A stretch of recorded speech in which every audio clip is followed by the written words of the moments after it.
So, hi guys. Gagawa naman tayo ng video ngayon.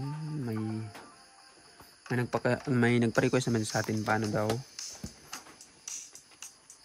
gagamit yung Starlink na hindi na gumagamit ang inverter. So, ito yung battery natin guys. Ito yung battery natin is 150 Ah. Ito yung gagamitin para sa Starlink. So, yung pinaglagyan nito is wala talagang ilaw dun. So, ngayon yung gagamitin natin ito. Ito yung DC natin guys.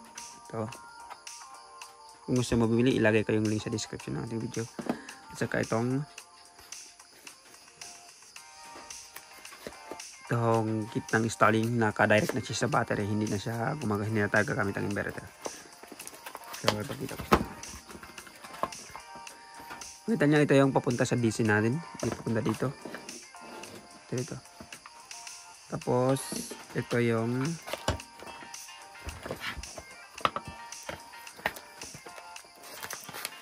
pupunta sa Starlink. Ito natin lagay yung pupunta doon sa satellite dish niya. Lagay natin dito. So, ito yung pupunta dito sa ganun.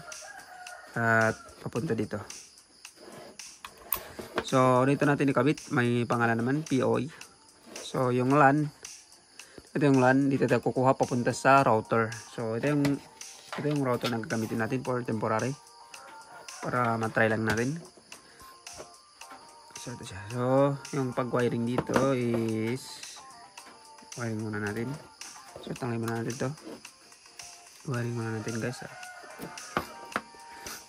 So, dito guys, sa pagkuha ng positive and negative niya, may nakasulat naman dito. Output. So, ibig sabihin dito natin ilagay yung ito. So, ito yung pupunta sa battery. Sa 12 volt na battery natin dito. Natin ilagay. Ito yung battery. So, yan yung battery. Yung 150 Ah. Pag-wiring, tanggalin nyo lang ito guys. Ganun. And kuha kayo ng screwdriver.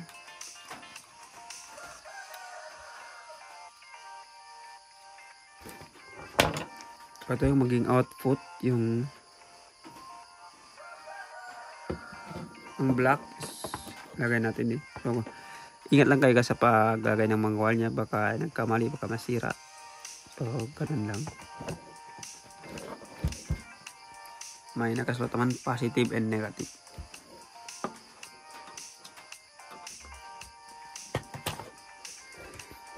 Tapos yung susunod na wire niya is ito yung positive.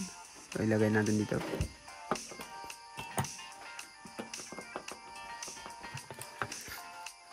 So, for temporary, ilagay natin yung battery. So, kung makita nyo, ito yung positive natin. Pupunta doon sa battery. Dito.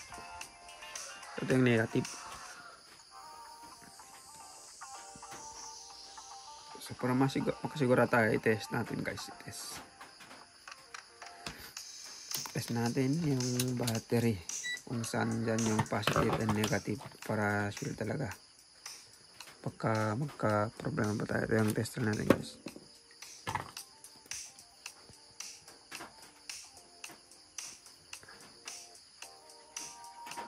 Okay.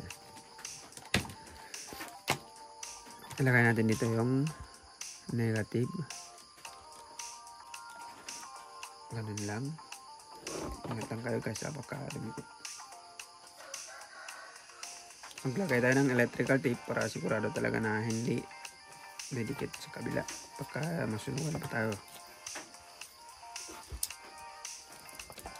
So, sa actual paggamit guys, yung dito sa yung ginamit natin naka-direct sa battery, hindi tayo makapaglagay ng switch kasi po ito yung video natin is for tutorial purpose lang. Kasi para makita lang yung nag-request sa atin kung paano yung pagkabit ng ito. Yung kit ng Starlink papunta yung naka-direct sa battery. So, ilagay natin yung black.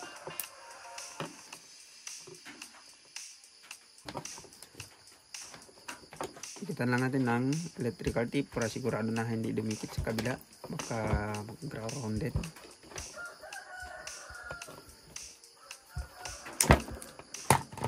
Kung makita nyo is ilaw na. Yellow. So, yung next gagawin natin is yung ito. Ito guys. Ito yung pupunta dito. Ito natin nilagay sa POE. So, sa LAN is pupunta sa router natin. So, kunin natin muna yung Starlink doon saka doon. Yung Starlink doon. Ito yung Starlink. So, ngayon nakasaksak yan sa inverter. So, tatanggalin muna natin for tutorial natin. Pang video natin tatanggalin. So, i-off muna natin yung Starlink para klaro. I-off muna natin guys. So, off na siya. Tapos, ito yung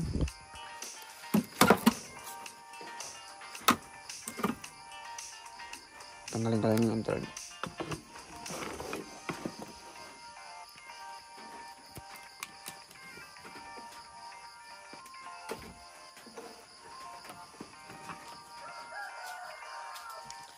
So kung makita nyo guys, ito na yung yung papunta sa satellite dish. Ito. So yung gagawin natin ngayon is ilagay natin doon sa yung papunta sa internet dish sa taas. Nakakabit na to kasi yung ginagamit ko dito is inverter. So ngayon ilagay natin dito para matry natin kung gagana ba. So yung dito sa guys, sa kaya ko ginawa ng video kasi may nagpa-request sa atin. Bakit ang daming kong ginawa na ganitong battery? Wala naman akong actual na kung paano yung pagkabit ng Starlink sa life of work. Kasi yung palagi kong sinasabi pag magawa ko ng daw gagamit talaga para sa Starlink. So yung paggamitan nito is wala talagang ilaw. Kaya ganito kalaki yung battery na binuo ko. So ito, pupunta ganun lang. Hindi naman yung papasok pag hindi tama yung paglagay nyo. So, pasok lang natin.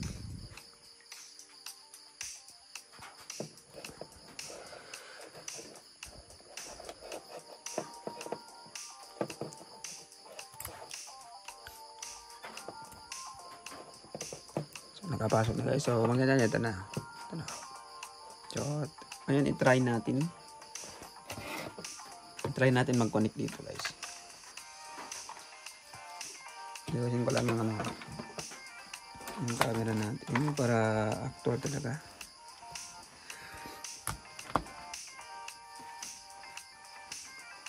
Ito yung router na gagamitin natin. Ito yung TP-Link. So ito yung power niya. So isaksak lang natin guys. Ganun. Ito yung naka-on na yan. Naka-on na yan. So ilagay natin dito yung cable. LAN cable niya. Tapos papunta dito sa LAN. Ito. So ilagay natin.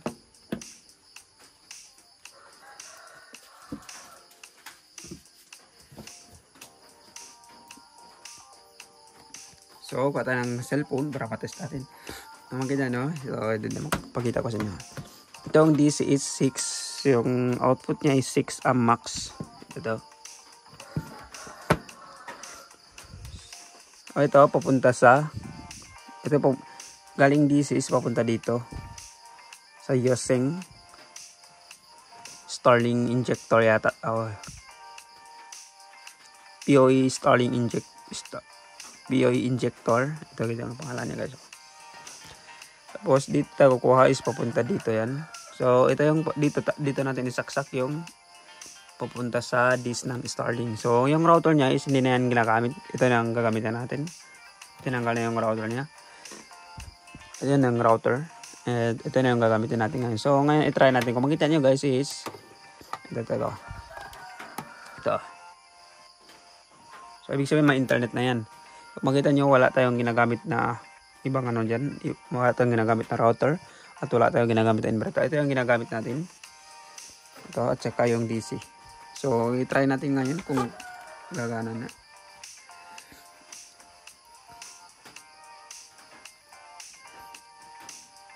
Ito yung pangalan niya is TP-Link. So ito yung TP-Link natin. Ito yung TP-Link.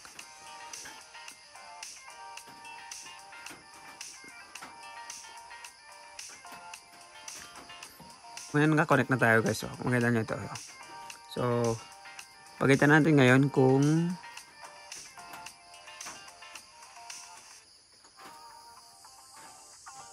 So mag-speed test daw tayo kung may internet na. So may internet siya guys. So ito na siya. Yan nga lang mababa yung nakuha natin kasi yung router na ito. Hindi kasi ito yung gagamitin natin. So makita nito ito. For temporary lang natin gagamit.